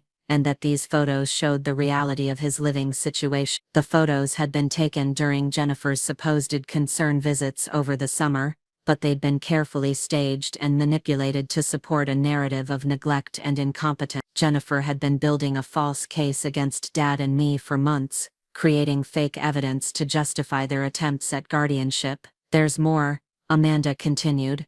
They had financial records showing that Sarah had power of attorney and was making large withdrawals from Bob's account. They claimed she was stealing his money and isolating him from family to hide the theft. Margaret opened another folder and showed Amanda Dad's actual financial records, which we'd subpoenaed as part of our criminal complaint. Every withdrawal was documented and legitimate. Money for home health care, medical expenses, household maintenance, and groceries. Nothing unusual, nothing inappropriate, nothing that suggested financial exploitation. These financial records Jennifer showed you, Margaret said, holding up photocopied bank statements. They've been altered. Look at the dates and amounts. Amanda studied the documents with growing horror. The bank statements Jennifer had provided showed the same account numbers and basic layout as Dad's real statements, but the withdrawal amounts had been changed and transaction descriptions had been modified to make legitimate expenses look suspicious. They falsified financial records, Amanda whispered. They created fake evidence of elder abuse. The scope of Jennifer and Michael's deception was staggering. They hadn't just lied to judges and harassed care providers. They had created an elaborate false narrative supported by doctored photographs and fraudulent financial documents. They had built their entire case on fabricated evidence. Amanda, Margaret said, we need you to provide testimony about everything Jennifer and Michael told you, every document they showed you, every instruction they gave you about monitoring Mr. Mitchell. In exchange, we'll recommend reduced charges and professional rehabilitation rather than permanent license revocation. Amanda nodded eagerly. I'll cooperate completely. I had no idea they were manipulating evidence. I thought I was helping protect a vulnerable elderly man. The cooperation agreement Amanda signed that afternoon became the foundation for a criminal case that would ultimately send Jennifer and Michael to jail and destroy their reputations permanently. But more importantly for Dad and me, it provided closure to a battle that had consumed our lives for nearly a year. 3 weeks later, Jennifer and Michael pled guilty to conspiracy charges in exchange for reduced sentence. Jennifer received 18 months in county jail and 5 years of probation. Michael got 12 months and 3 years of probation. Both were ordered to pay restitution for Dad's legal expenses and prohibited from any contact with him for the rest of his life. Patrick Coleman faced professional sanctions from the State Bar Association for his role in presenting falsified evidence to the court. Amanda Foster lost her social work license permanently and received 2 years of probation with community service requirement. But the real resolution came on a quiet Sunday morning 6 months after the criminal sentencing. Dad and I were sitting on his front porch drinking coffee and watching the neighborhood kids ride their bikes down the same sidewalks where Jennifer, Michael and I had played 30 years earlier. Do you ever regret fighting them instead of just giving them what they wanted? I asked. Dad was quiet for a long time, rocking slowly in the porch swing he'd built with his own hands when I was in high school. You know what I regret? I regret that it took me so long to understand what your mother tried to tell me before she died. What did she tell you?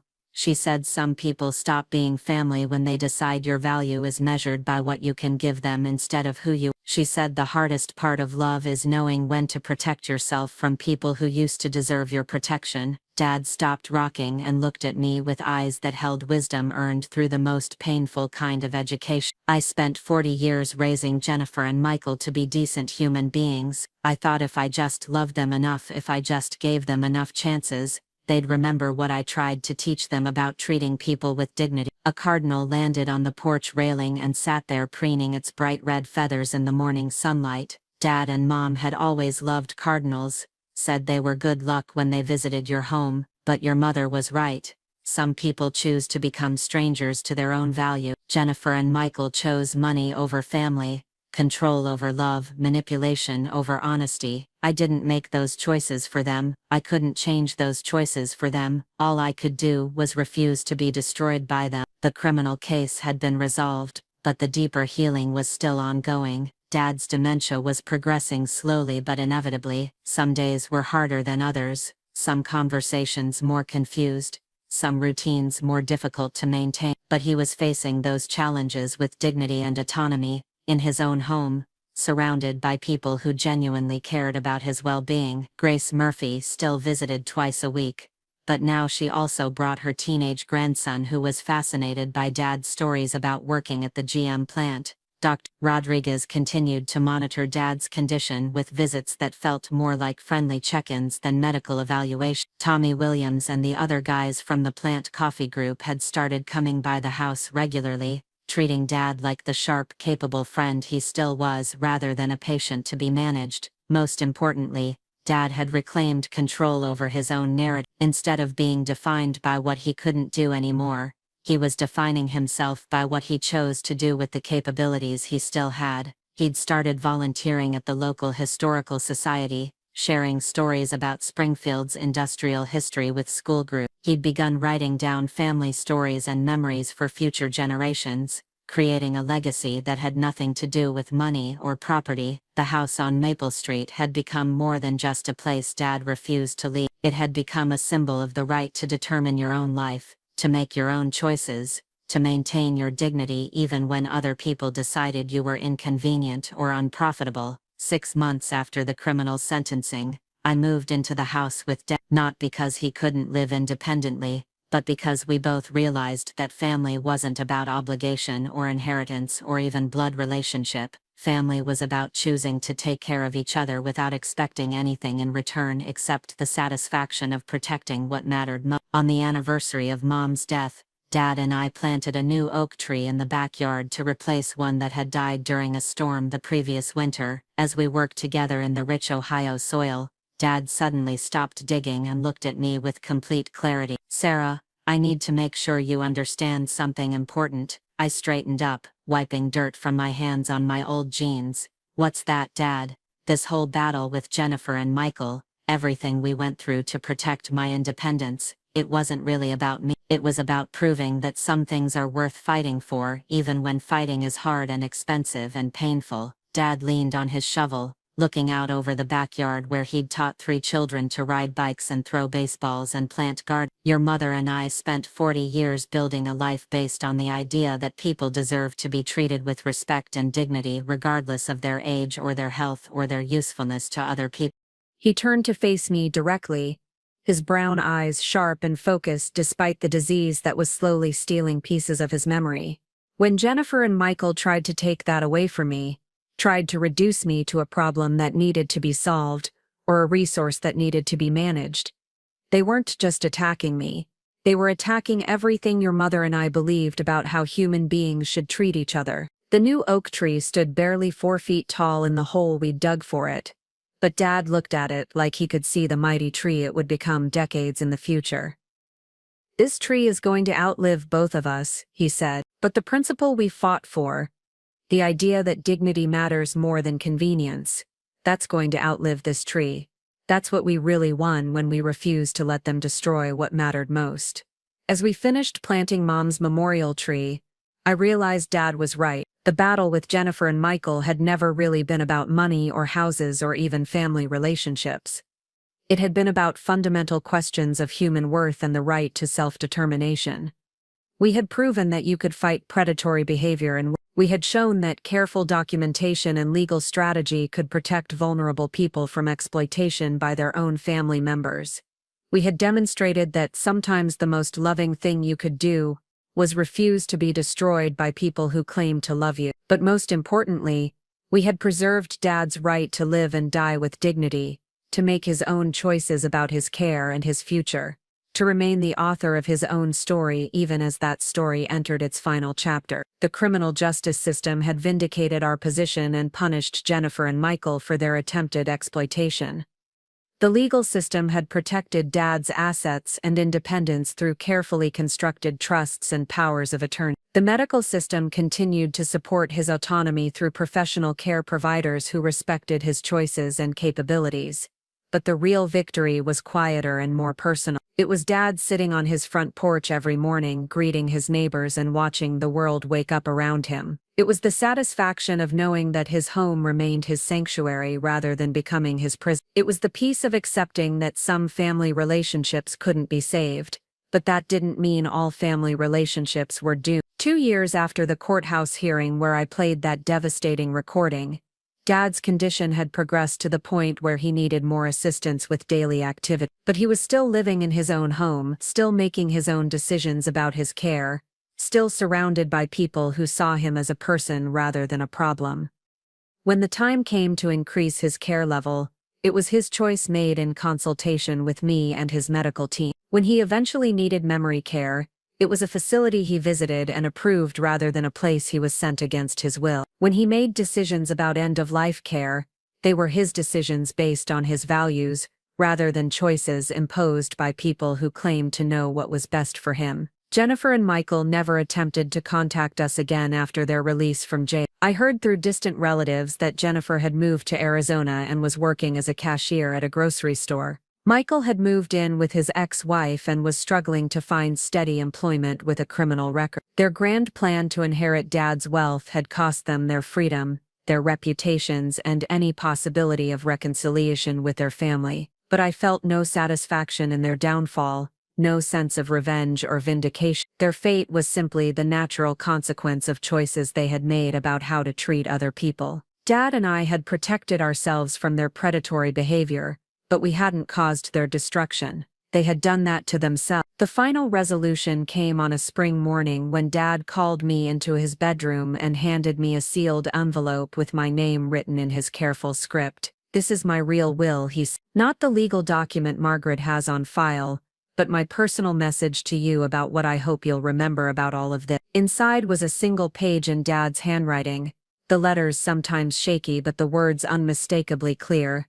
"Sarah, by the time you read this, I'll probably be gone or close to. But I want you to know that the fight we had with Jennifer and Michael was the most important thing I ever did as your father. Not because I wanted to keep money away from them, but because I wanted to prove to you that your worth isn't determined by what other people think they can take from you. You saved my dignity when you played that recording in court. You protected my independence when you refused to let them manipulate the system. You showed me what real family looks like when you chose to fight for my rights instead of taking the easy path of giving them what they want. But most importantly, you proved that love isn't about control or obligation or even blood relationship. Love is about protecting what matters most in each other, even when that protection requires sacrifice and struggle, and the possibility of losing people you thought would always be part of your life. Take care of yourself the way you took care of me. Fight for your own dignity the way you fought for mine, and remember that sometimes the most loving thing you can do is refuse to let people destroy what makes life worth living. I'm proud of the woman you became and grateful for the daughter you chose to be." Sitting in Dad's bedroom, holding his final message to me, I understood that our victory over Jennifer and Michael had been about much more than legal vindication or financial protection. It had been about proving that dignity and autonomy were worth defending regardless of the cost. We had shown that family wasn't defined by DNA or obligation, but by the choice to protect and support each other without expecting anything in return except the knowledge that you had done what was right. And we had demonstrated that sometimes the most profound act of love was simply refusing to let someone be destroyed by people who claimed to care about them. The house on Maple Street remained Dad's home until the end of his life. The oak tree we planted in Mom's memory grew strong and tall, shading the backyard where 3 generations of our family had played and learned and grown. And the principles we had fought so hard to defend continued to guide my choices long after the legal battles were forgotten, and the family wounds had scarred over into acceptance. The phone call came on a Tuesday morning in October, exactly 3 years after that first courthouse hearing where I'd played the recording that changed everything. Dr. Rodriguez's voice was gentle but professional as she delivered news I'd been expecting but wasn't prepared to hear. "Sarah, your father passed peacefully in his sleep early this morning. Grace found him when she arrived for her regular visit. There were no signs of distress or struggle. He simply went to sleep in his own bed and didn't wake up. I was sitting in my kitchen, the same kitchen where Dad and I had planned our legal strategy and documented Jennifer and Michael's harassment campaign. Sunlight was streaming through the windows he'd installed himself 20 years ago, illuminating the coffee cup he'd used just yesterday morning when we'd shared breakfast and talked about his plans to volunteer at the Historical Society later that week. Dad had died exactly the way he'd wanted to, in his own home, in his own bed, with his dignity intact and his independence preserved until the very end. No memory care facility, no court-appointed guardian, no children making decisions about his life based on their financial interests rather than his well-being. The funeral arrangements were everything Dad had specified in the detailed instructions he'd left with Margaret Chen. Simple service at the same church where Mom had been memorialized, burial next to her in Riverside Cemetery under the oak trees they'd chosen together decades earlier. No visitation, no elaborate ceremony, just a gathering of people who had genuinely cared about him as a person. I called Grace Murphy first, then Dr. Rodriguez, then Tommy Williams and the other men from the coffee group who had remained Dad's faithful friends throughout the entire ordeal with Jennifer and Michael. Each conversation was difficult but also strangely comforting, talking to people who remembered Dad as the sharp, dignified man he'd remained rather than the confused invalid his own children had tried to portray. Margaret Chen arrived at the house within an hour of my call, bringing the legal documents that would formalize the end of Dad's life and the beginning of settling his estate. She found me sitting at his kitchen table, holding the coffee cup he'd used that morning and trying to process the reality that our 3-year battle was finally definitively over. "Sarah," Margaret said gently, "I know this is overwhelming, but there are some things we need to discuss about your father's final wishes." She opened her briefcase and pulled out a sealed envelope I'd never seen before. My name was written on the front in Dad's handwriting, but underneath was a note that said, "To be opened only after my death in the presence of Margaret Chen." Inside was a letter that would reshape my understanding of everything Dad had been planning during the final months of his life. "My dearest Sarah, if Margaret is reading this letter to you, then I've finally joined your mother and our long fight for dignity and independence is over. I hope you can find some peace in knowing that I died exactly as I chose to live during these last few years, as a free man making my own decisions about my life and my future. There are things I need to tell you that I couldn't share while I was alive. Things about Jennifer and Michael that you deserve to know, but that would have made our legal battles more complicated if they'd become public knowledge. Your mother didn't just suspect that Jennifer and Michael would try to exploit me after her death. She knew they would because they had already started trying while she was still alive. During the last months of her illness, when she was weak and sometimes confused from the cancer medications, Jennifer suggested multiple times that Mom should sign over power of attorney to her. She said it would make managing medical decisions easier, that Mom shouldn't have to worry about paperwork and legal details while she was fighting for her life. Michael pushed for access to our financial accounts, claiming he wanted to help organize our affairs so we wouldn't have to deal with money stress during Mom's treatment. He offered to take over paying bills and managing investments, said it was the least he could do to support us during such a difficult time. Your mother refused both offers, but she told me privately that their timing felt predatory rather than helpful. She said they seemed more interested in gaining control than providing support, more focused on future inheritance than present care. After Mom died, I started paying closer attention to Jennifer and Michael's behavior during family interaction. I noticed how often they steered conversations toward my finances, my living situation, my long-term care plans. I saw how they framed their concerns about my independence as loving worry while simultaneously undermining my confidence in my own decision-making ability. That's when I started keeping the detailed notes you found, documenting not just their harassment campaign but the longer pattern of manipulation that began even before Mom's funeral. I also started recording conversations long before you began carrying that digital recorder to family meetings. Hidden in my workshop, I have hours of audio documentation showing Jennifer and Michael's real motivations and methods, evidence that would have destroyed their credibility completely if we'd needed to use it in court. But Sarah, I want you to understand that our fight was never really about stopping Jennifer and Michael from stealing my money or forcing me into memory care. Those were just the specific tactics they chose to try to control my life. Our fight was about proving that vulnerable people have the right to remain human beings rather than becoming problems to be managed by others. It was about demonstrating that aging and illness don't automatically strip away your right to make choices about your own existence. Most importantly, it was about showing you that love doesn't mean sacrificing your autonomy to make other people feel better about their own fears and limitations. Jennifer and Michael were terrified of watching me decline and die because it forced them to confront their own mortality. They tried to solve that fear by controlling every aspect of my aging process, by reducing me to a set of problems they could manage rather than accepting me as a person they could simply love and support. You chose a different path. You chose to help me maintain my dignity and independence even when that required you to fight your own siblings and risk your own relationships. You chose to see me as a whole person deserving of respect rather than a collection of symptoms requiring management. That choice saved my life in every way that mattered.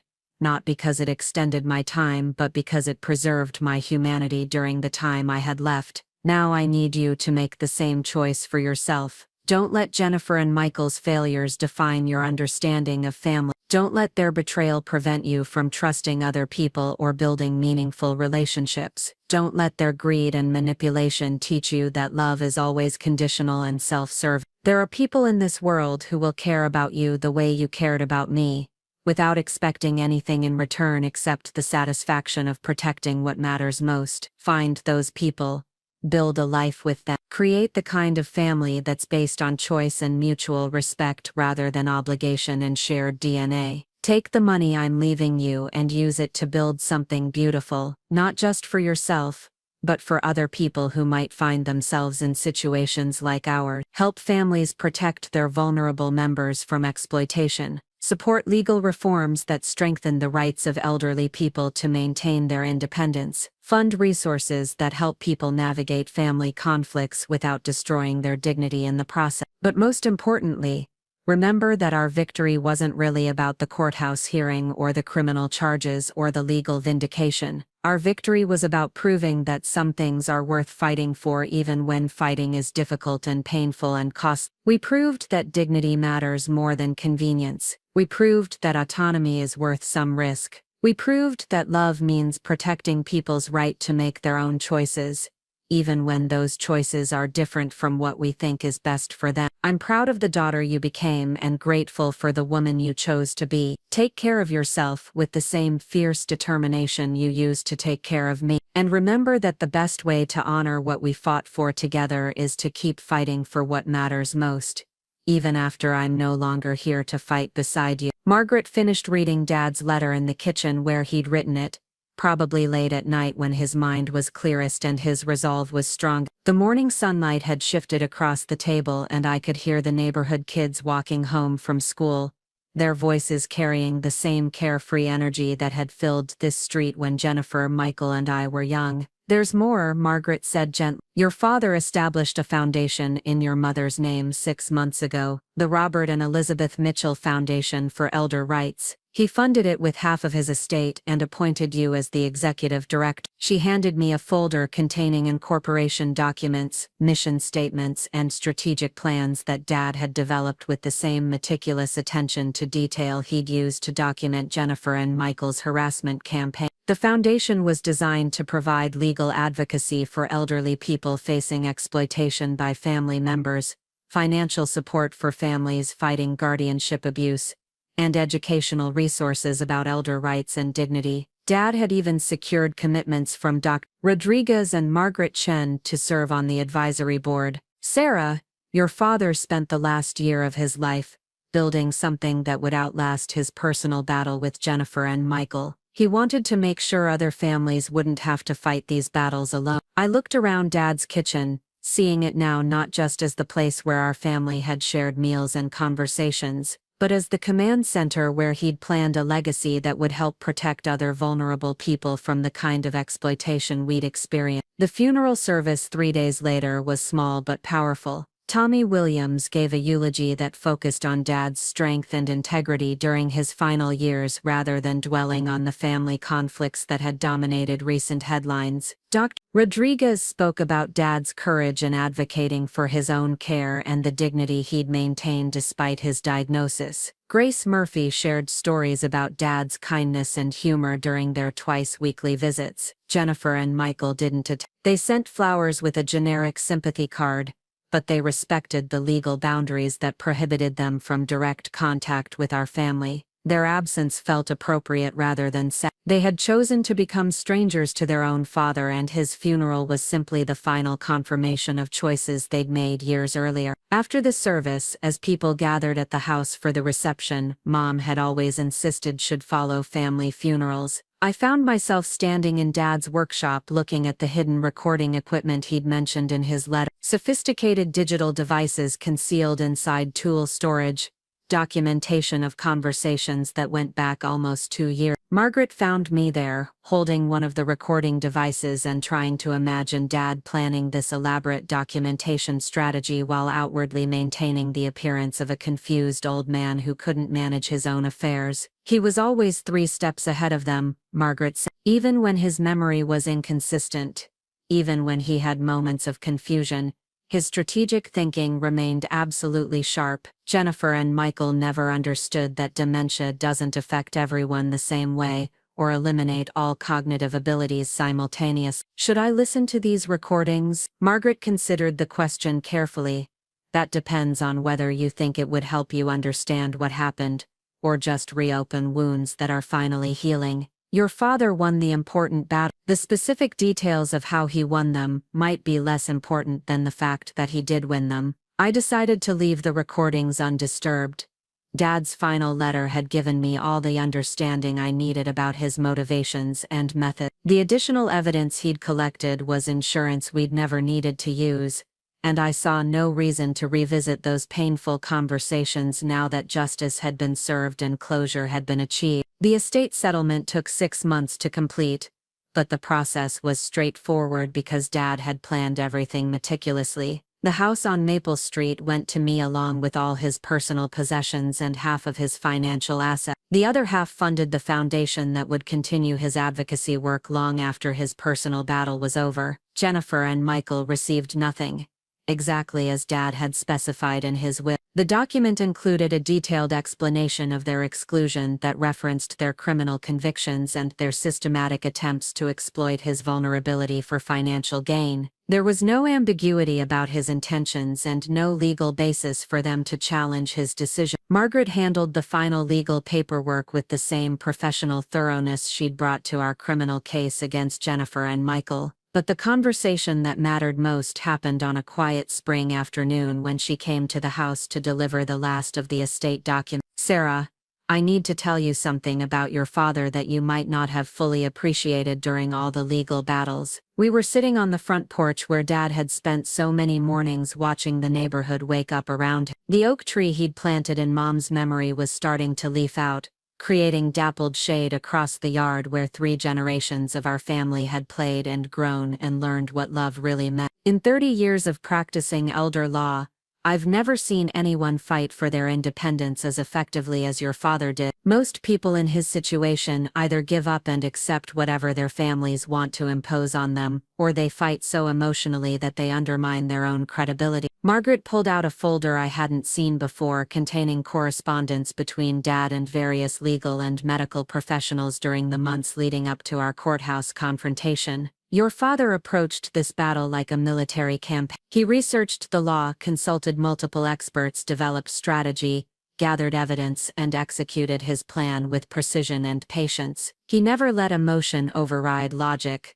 never let frustration compromise his effectiveness. The documents showed that Dad had been preparing for Jennifer and Michael's attack long before they actually filed their competency petition. He'd consulted with elder law attorneys in 3 different cities to understand his rights and options. He'd arranged for independent medical evaluations to document his cognitive abilities. He'd even researched the backgrounds of potential expert witnesses Jennifer and Michael might use against him. Most importantly, Margaret continued, He understood that this wasn't really about him. He knew that if he lost this battle, it would set a precedent that could be used to exploit other elderly people facing similar family pressure. He was fighting for everyone who might face guardianship abuse, not just protecting his own independence. That perspective transformed my understanding of everything we'd been through together. Dad hadn't just been defending his right to live in his own house and make his own medical decisions. He'd been establishing legal precedents and documenting tactics that could help other families facing similar exploitation. The foundation he'd created was the natural extension of that broader mission. Through legal advocacy, financial support, and educational programs, the Robert and Elizabeth Mitchell Foundation would help other vulnerable people protect their dignity and autonomy from family members who saw them as problems to be solved rather than people to be loved. 6 months after Dad's death, I had settled into my new role as foundation director and was working from an office in downtown Springfield, helping families navigate guardianship disputes and elder abuse cases. The work was emotionally challenging but deeply satisfying, connecting me with people who were fighting battles similar to the one Dad and I had won together. The most rewarding cases were the ones where we could provide early intervention, helping families establish protective legal structures before conflicts escalated to the level of courthouse battles and criminal charges. But we also handled crisis situations where elderly people were facing immediate threats to their independence and needed urgent legal advocacy. Each case taught me something new about the complex dynamics of family relationships under stress, about the different ways people responded to aging and vulnerability, about the legal and social systems that were supposed to protect elderly people but sometimes failed them completely. But the case that affected me most deeply came almost a year after Dad's death, when an elderly woman named Dorothy Chen contacted the foundation about her own children's attempts to have her declared incompetent. Dorothy's situation was strikingly similar to Dad. She was a 74-year-old widow with mild cognitive impairment, who was living independently with support from home health services. Her adult children were concerned about her safety and wanted to move her to assisted living, but Dorothy was determined to remain in her own home. Unlike Jennifer and Michael, Dorothy's children weren't motivated by greed. They genuinely believed that memory care would be safer and better for their mother. But they were making the same fundamental mistake of prioritizing their own peace of mind over their mother's autonomy and dignity. Working with Dorothy and her family taught me that our battle with Jennifer and Michael had prepared me for more than just fighting predatory behavior. It had taught me how to help families find solutions that respected everyone's concerns while preserving the elderly person's right to make their own choices. Dorothy's case ended with a compromise that satisfied everyone involved. She remained in her own home, but agreed to increased home health services and regular family check-ins. Her children got reassurance about her safety, and Dorothy retained her independence and dignity. Most importantly, the family preserved their relationships instead of destroying them through legal battles and bitter conflicts.